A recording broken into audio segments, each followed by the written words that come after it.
अस्सलाम वालेकुम दोस्तों, कैसे हैं आप सब। मैं ज़ुबीना फ़याज़ एक बार फिर आपके साथ। तो मैं शुरू कर रही हूँ अक्स पार्ट 17।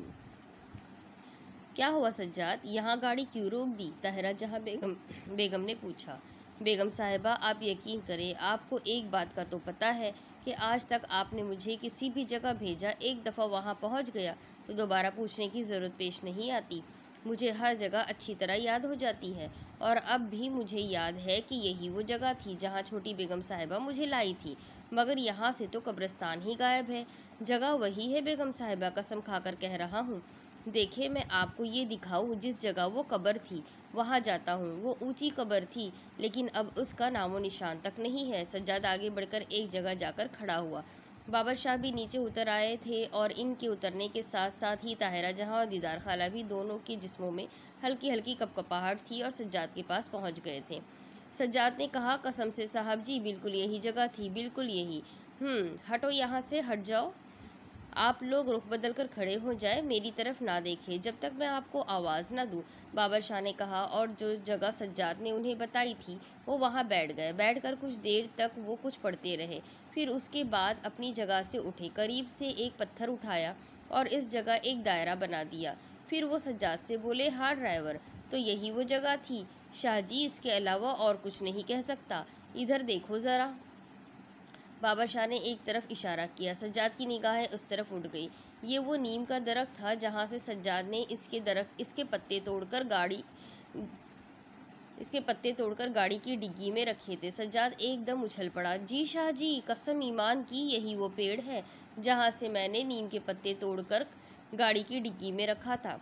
फिर न जाने क्या सोचकर सज्जाद ने पेड़ की जानिब दौड़ लगा दी। बाबर शाह, ताहिरा जहाँ और दीदार खाला और तो दीदार खाला उसे भागते हुए देखती रही। सज्जाद नीम के पेड़ के नज़दीक पहुंच गया। उसने ऊपर निगाह डाली और फिर उसकी दिलखराश चीख उभरी और जिस तेज़ी से वो उधर गया था उसी तेज़ी से दौड़कर वापस आने लगा। रास्ते में उसे ठोकर लग गई और ज़मीन पर गिर पड़ा। दूसरे लम्हे में वो साकित हो गया। हाय मेरे मौला, ये क्या हो गया? ताहिरा जहाँ के हलक से दहशत भरी तेज़ आवाज़ें निकली और वो वहीं सीना पकड़कर ज़मीन पर बैठ गई। बाबर शाह भी कुछ लम्हों तक वहीं खड़े रहे। फिर वो आहिस्ता आहिस्ता कुछ बदबदाते हुए दोनों हाथ फ़िज़ा में फैलाकर उन्हें गर्दिश देते आगे बढ़ रहे थे और ड्राइवर सज्जाद के पास पहुंच गए। सज्जाद के मुंह से झाग निकल रहा था और वो नीम बेहोशी की कैफियत में था। बाबर शाह ने दीदार खाला से कहा, क्या कार में पानी मौजूद है? ताहिरा जहाँ जो कुछ दुआएं पढ़ रही थी, ये सुनकर गर्दन हिलाने लगी। दीदार खाला इनसे ज़्यादा बाहिम्मत थी, आगे बढ़ी और कार में रखी हुई पानी की बोतल निकाल लाई। बाबर शाह सज्जाद का चेहरा पानी से भिगोने लगे और कुछ लम्हों के बाद सज्जाद को होश आ गया। वो थर थर काँप रहा था। बाबर शाह ने उसे उठाया और उसे लिए हुए कार की जानिब चल पड़े। हवास दुरुस्त करो सज्जाद, आओ चलो गाड़ी में बैठो, आ जाओ, लो पानी पी लो। सज्जाद ने पानी की आधी बोतल खाली कर दी और फिर वो बाबर शाह का सहारा लिए कार तक आ गया। बाबर शाह ने इसे ड्राइविंग सीट के बराबर वाली सीट पर बिठा दिया। फिर उन्होंने इधर उधर देखा और उसके बाद खुद आगे बढ़कर दरख्त के करीब पहुंच गए। वो दरख्त का जायज़ा लेते रहे। वो दरख्त के नीचे थोड़ी देर तक खड़े रहे। फिर उन्होंने एक शाख से 3 पत्तियां तोड़ी और उन्हें एहतियात के तौर पर एक रुमाल में लपेटकर अपने लिबास में रख लिया। उसके बाद वो वापस कार के पास आ गए और सज्जाद से बोले, तुम्हें क्या हुआ था ड्राइवर? ईमान की कसम शाहजी, एक शाख पर 2 पाँव लटके हुए थे। इतने लंबे पाँव के मैंने आज तक नहीं देखे। कोई 5-5, 6-6 फुट के लंबे पाँव थे। ऊपर की एक शाख से नीचे तक आ रहे थे और हिल रहे थे। पाँव किसी औरत के थे। कसम खा के मुझे झूठ बोलने से क्या हासिल होगा? मैंने होशो हवास के आलम में वो पाँव देखे थे और बस मेरी हिम्मत टूट गई और मैं वहाँ से वापस भागा।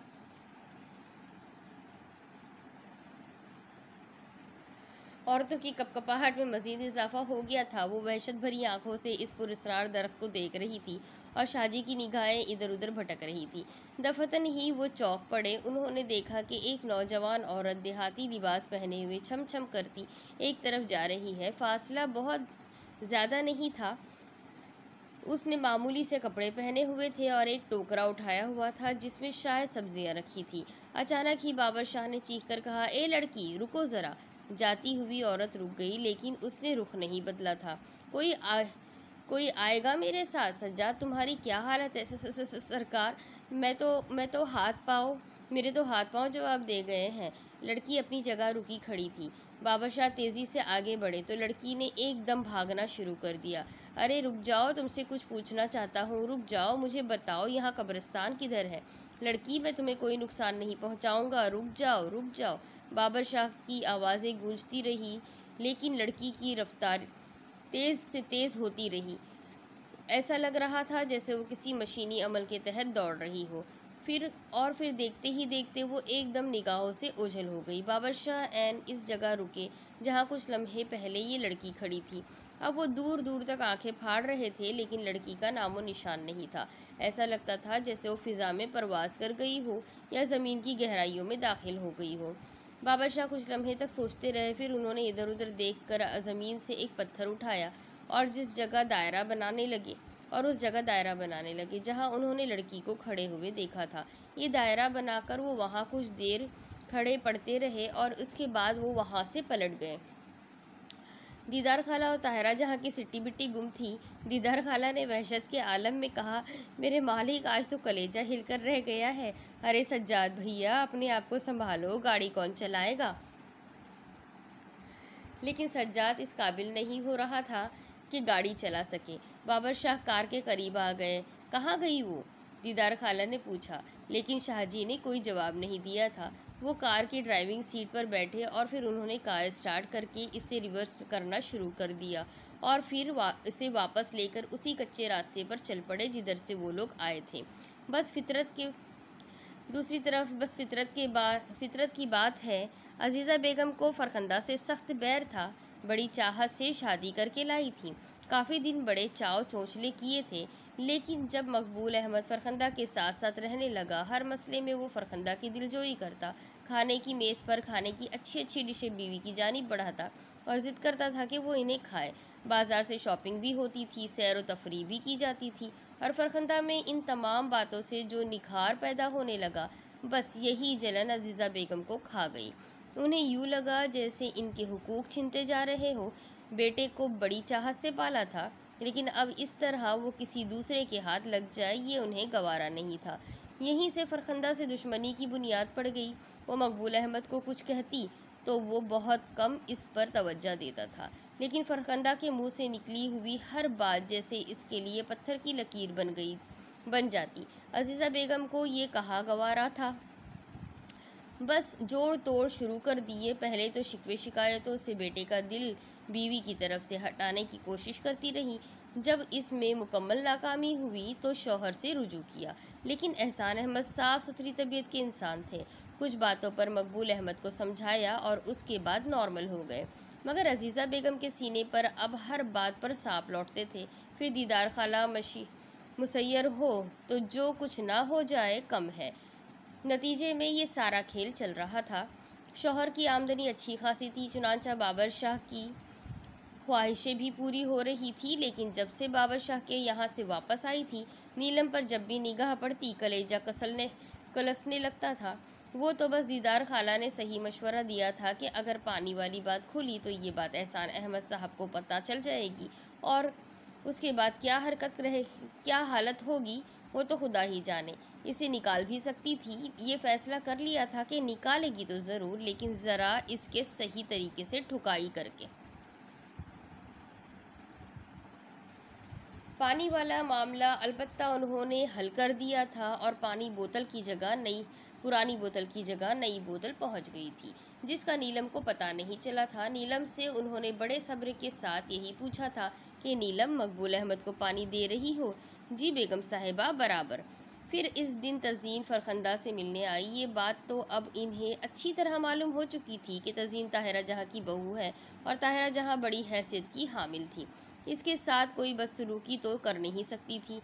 हाँ, खुद कमरे में बंद होकर बैठ गई थी और तज़ीन से मिली नहीं थी। तज़ीन कब तक फरखंदा के कमरे में रही, इस बारे में उन्हें कुछ भी मालूम ना हो सका।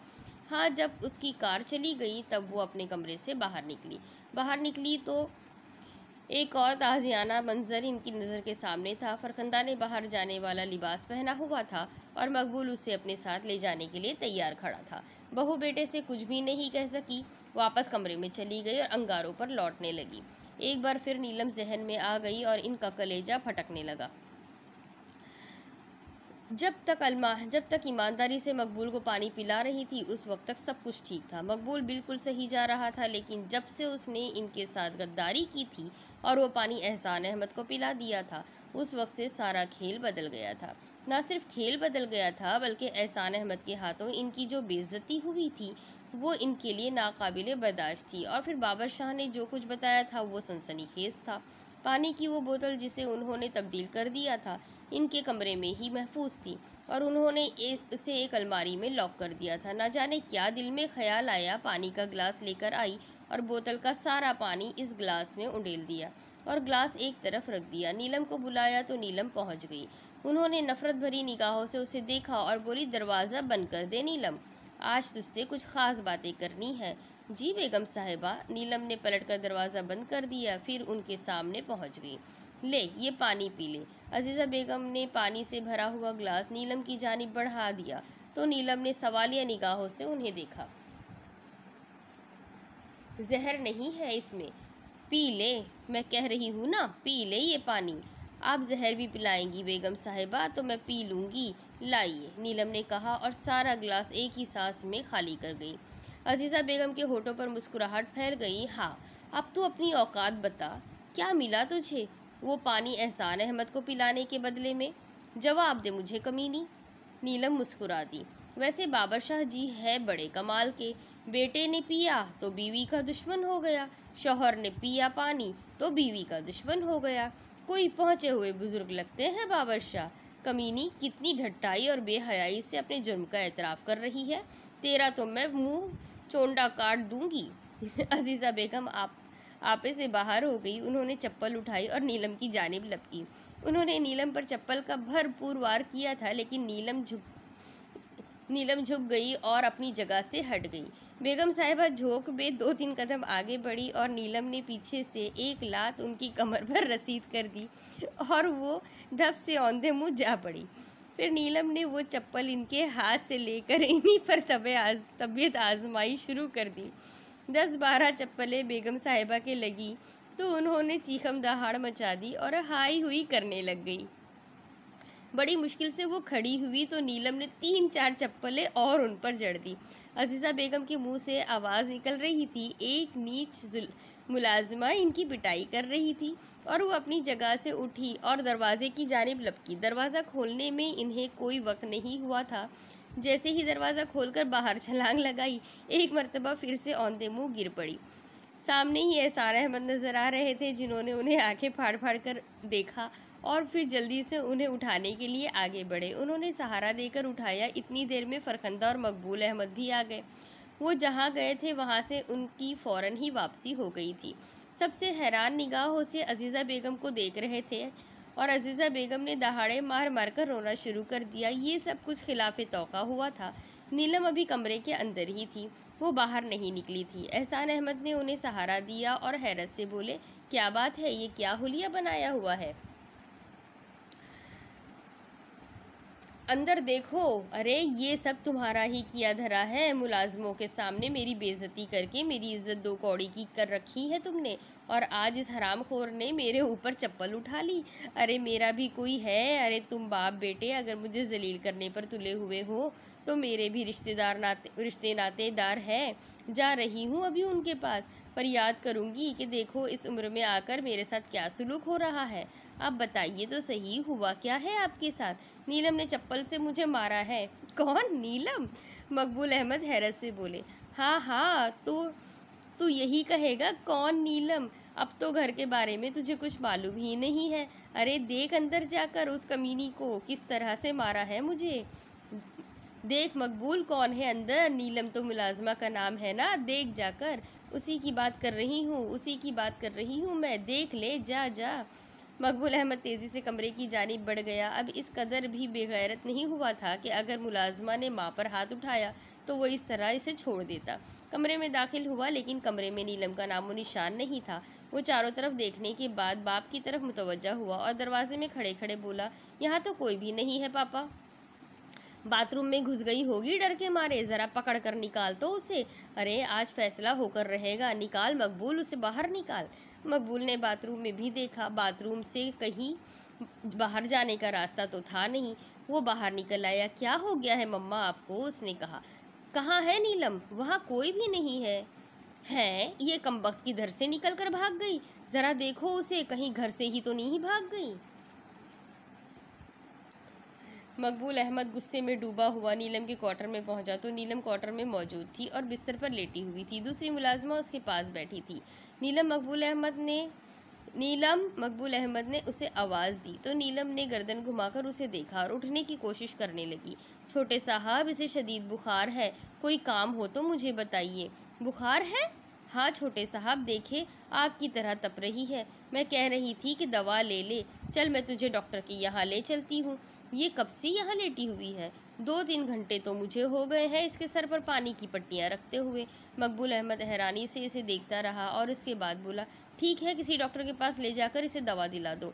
उसके बाद वो वापस बाप के कमरे में पहुँच गया, जहाँ अजीज़ा बेगम बिस्तर पर लेटी हुई थी, फरखंदा पास बैठी हुई थी और एहसान अहमद भी मौजूद थे। पापा, नीलम को शदीद तेज़ बुखार चढ़ा हुआ है और वो अपने कमरे में 2-3 घंटे से लेटी हुई है, बल्कि शायद पहले से लेटी होगी। दूसरी नौकरानी ने यही बताया है कि वो 2-3 घंटे से उसके पास बैठी हुई पानी की पट्टियाँ कर रही है। एहसान अहमद ने कहा। लेकिन अजीज़ा बेगम दहाड़ती हुई उठकर बैठ गई थी। अरे वो मक्कार है ज़माने भर की, तुम लोग मुझे झूठा समझ रहे हो। एक तो कम वक्त निकल गई, ठीक है, तुम लोग उसे छोड़ दो, मगर नीलम मैं तुझे नहीं छोड़ूंगी, मक्कार कहेगी। आप कैसी बातें कर रही हैं मामा? मैंने खुद उसे देखा है, शदीद बुखार में मुब्तला है। आपको ज़रूर कोई गलतफहमी हो गई होगी। हाँ हाँ, मेरी गलतफहमियों के निशान मेरे मुंह पर, मेरे बदन पर देख लो। और क्या कहूँ तुमसे? समझ में नहीं आता पापा। ये बात तो मैं पूरे एतमाद के साथ कह सकता हूँ कि नीलम सचमुच बीमार पड़ी हुई है। आओ चलो, मैं देखता हूँ, एहसान अहमद ने कहा और मकबूल अहमद के साथ बाहर निकल आए। मकबूल अहमद के बयान की तस्दीक हो गई। नीलम जिस हालत में थी, इससे अंदाज़ा हो रहा था कि वो बीमार है। एहसान अहमद ने कहा, पता नहीं इसे क्या होता जा रहा है। दूसरी तरफ बाबर शाह खुद ड्राइविंग करते हुए अपनी झोपड़ी पर पहुंचे थे और उन्होंने सज्जाद को नीचे उतरने के लिए कहा था। बमुश्किल तमाम सज्जाद नीचे उतरा तो बाबर शाह ने उसे बाहर पड़ी चारपाई पर लिटा दिया और फिर जादू से बोले, इसे पानी पिला दो। दीदार खाला और ताहिरा जहां बेगम सन्नाटे में थी। वो खौफजदा भी थी, दोनों खामोश भी थी। सज्जाद की हालत थोड़ी देर के बाद बेहतर हो गई तो बाबर शाह ने इससे कहा, क्या ख्याल है, तुम इन्हें लेकर घर तक जा सकते हो? जी शाहजी, मैं अब ठीक हूँ, सज्जाद ने कहा। जाओ, एहतियात से जाओ। दीदार बेगम, अब मुझे 7 दिन का वक्त दरकार है। बड़ा चिल्ला काटूंगा और मालूमात हासिल करूंगा। वो लंगर वगैरह की चीज़ें आप किसी के हाथ यहाँ भिजवा दीजिएगा। फौरी तौर पर आपके ऊपर से बला टलना ज़रूरी है, वरना कोई बड़ी मुश्किल भी आ सकती है। शाहजी, मैं कल ही वो सब कुछ आपके पास भिजवा दूंगी। ठीक है, अब आप लोग जाइए। सज्जाद, एहतियात से गाड़ी चलाना। अब जब दीदार खाला और ताहिरा जहाँ की कार निगाहों से ओझल हो गई तो बाबर शाह ने जादू को मुखातिब किया। इधर आ। जादू मामूल के मुताबिक दस्त बस्ता पास पहुँच गया। केस काफ़ी बिगड़ा हुआ लगता है जादू। हमें उम्मीद नहीं थी कि सूरत हाल इतनी संगीन होगी। कोई बड़ा ही मसला है। शाहजी, मैं समझा नहीं। वक्त काफ़ी हो गया है, बाकी काम कल करेंगे, बाबर शाह ने कहा और झोपड़ी में चले गए। थोड़ी देर के बाद वो दोबारा नमूदार हुए तो हुलिया ही बदला हुआ था। सियाह लिबास की जगह अब एक साफ़ सुथरा जदीद लिबास पहने हुए थे और ख़ासे शानदार नज़र आ रहे थे। अभी वो बाहर निकले ही थे कि सफ़ेद रंग की एक होंडा सुजुकी झोपड़ी के पास पहुंच गई। जादू ने जल्दी से कार का पिछला दरवाज़ा खोला और बाबर शाह उसमें बैठ गए। होंडा सुजुकी फासले तय करती रही और फिर एक पौश इलाके में एक ज़बरदस्त कोठी के बड़े गेट से अंदर दाखिल हो गई। ये बाबर शाह का अपना घर था, जहां इनकी बेगम और बच्चे वगैरह मौजूद थे। फिर दूसरे दिन सुबह ही सुबह वो इसी होंडा कार में घर से निकले और झांझर चल पड़े। शायद ये रोज़ाना का मामूल था यह शायद हफ्ते में एक आध दिन आते थे। इसी का सही अंदाज़ा नहीं हो सकता था, लेकिन अपनी झोपड़ी पर पहुंचने के बाद उन्होंने ड्राइवर से कहा, शकरे चलना है, अभी थोड़ा सा सामान गाड़ी में रखा जाता है। उन्होंने कुछ चीज़ें जादू को बताई और जादू ने 2 चीज़ें निकालकर गाड़ी की डिग्गी में रख दी। शकरे ने फिर ड्राइविंग सीट संभाल ली थी और बाबर शाह उसे रास्ता बता रहे थे। वो इसी तरफ जा रहे थे जहाँ पिछले दिन दीदार खाला और ताहिरा जहाँ के साथ गए थे। दूसरी तरफ सज्जाद किसी तरह ताहिरा जहां बेगम और दीदार खाला को घर तक तो ले आया था। रास्ते भर इसकी हालत काफ़ी ख़राब रही थी। दीदार खाला और ताहिरा जहां ने रास्ते में कोई बात नहीं की थी, बल्कि दीदार खाला ने कहा था कि वापसी में ताहिरा जहां उन्हें उनके घर छोड़ दे। तो ताहिरा जहां ने आजिज़ी से कहा, दीदार, मेरा दिल चाहता है कि आप बस मेरे घर पर चले, मेरे साथ मेरे घर ही आ जाए, मेरे साथ ही रहे। इन दिनों जिन हालात का शिकार हूँ, इन हालात में मुझे किसी हमदर्द की तलाश है।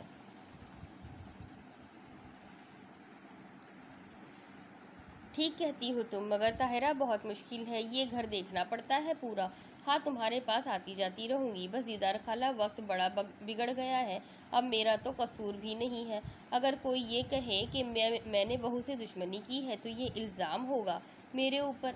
बेशक दानिश ने अपनी मर्ज़ी से शादी की, हमने कबूल कर लिया इसकी बीवी को, मगर फिर इससे क्या हुआ ये आज तक उसने नहीं बताया। दिल की बात माँ से ही कर लेता तो कम से कम पता तो चल जाता। एक जादूगरनी को उठाकर घर ले आया है। अरे वो और कितनी तस्दीक होगी कि कमबख्त जादू टोने वाली है, चुड़ैल है, पिछली पैरी है, बला है, घर में घुस आई है। इसे निकालने का क्या तरीका होगा? एक बात बताओ ताहिरा जहाँ, दानिश का रवैया तुम्हारे साथ कैसा है? अरे पागल कर दिया है उस कमबख्त ने उसे, दिमागी अस्पताल में चला गया था मेरा बच्चा।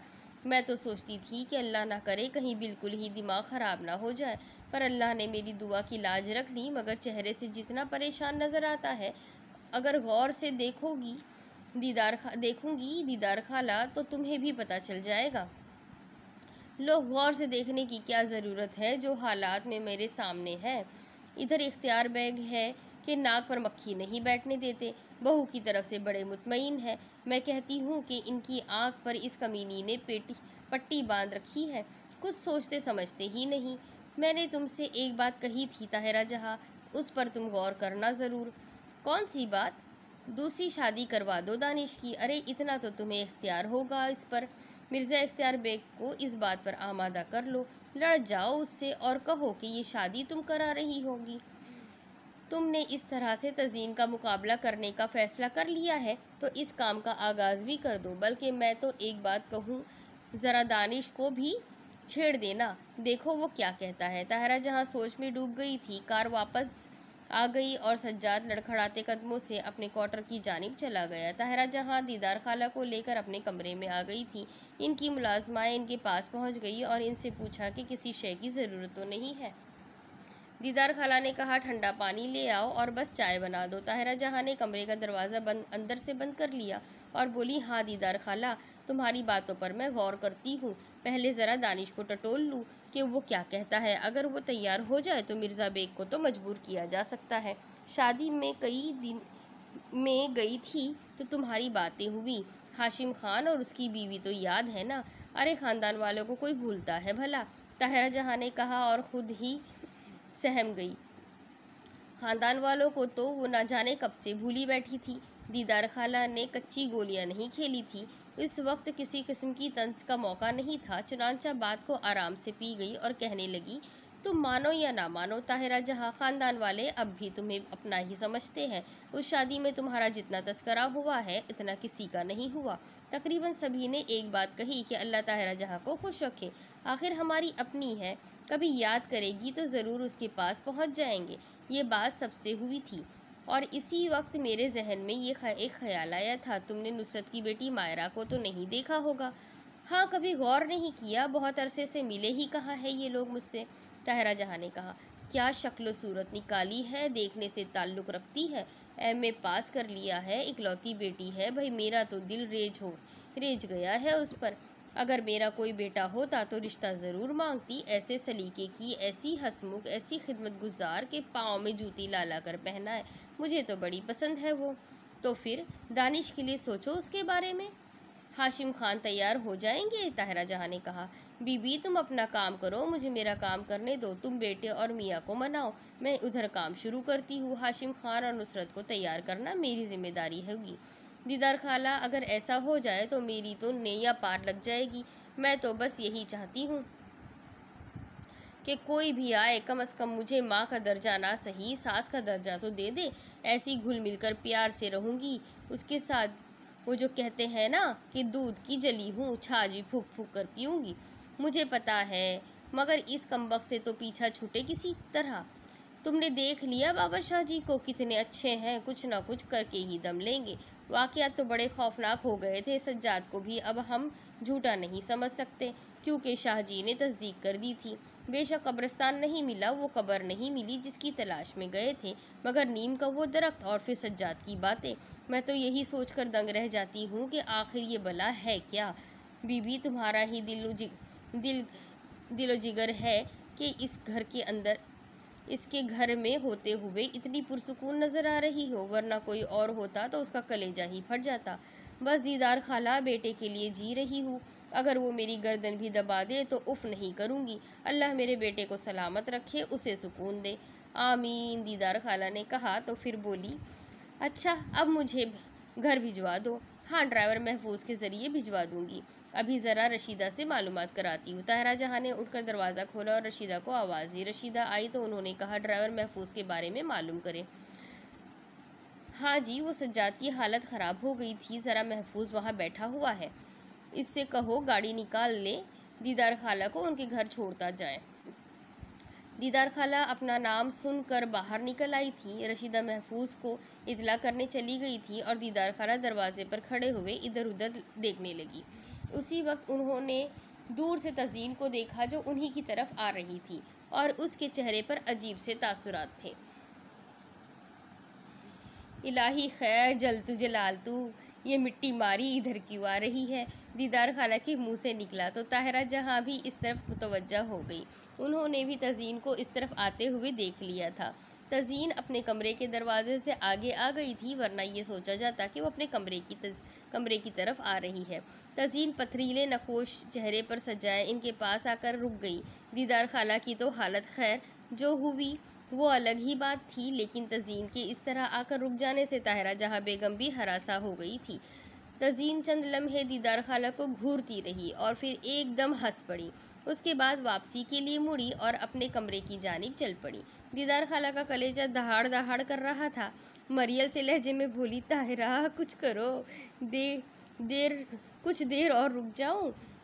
थोड़ी देर के बाद जाऊंगी, मेरे तो पैरों की जैसे जान निकल रही है, थोड़ी देर के बाद जाऊंगी। दीदार खाला ने जुमला अधूरा छोड़ा और वापस कमरे में दाखिल हो गई। ताहिरा जहां भी पीछे पीछे आ गई। दीदार खाला बोली, पानी मंगवा दो थोड़ा सा। ताहिरा जहां फिर दरवाजे से बाहर आकर रशीदा को आवाज़ देने लगी।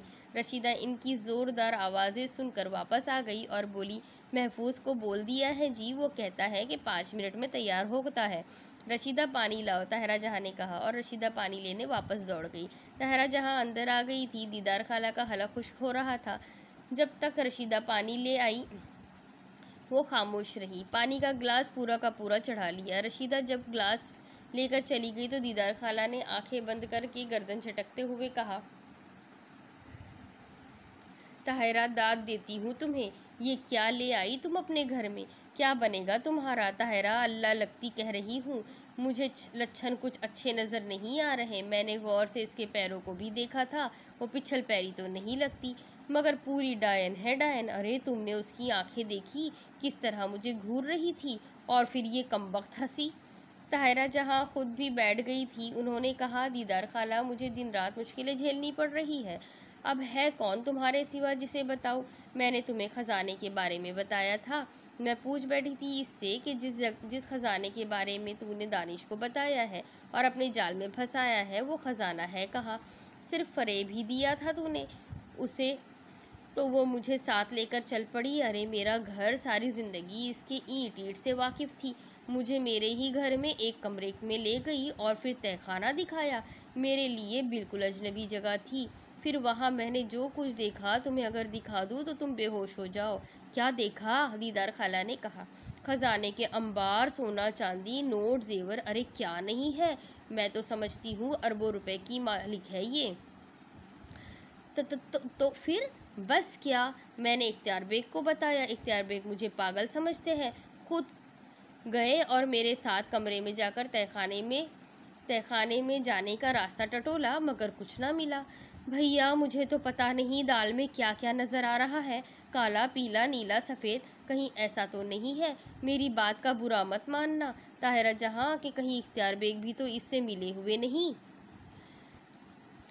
वजह तो कोई नज़र नहीं आती इसकी, बस मुझे पागल समझते हैं।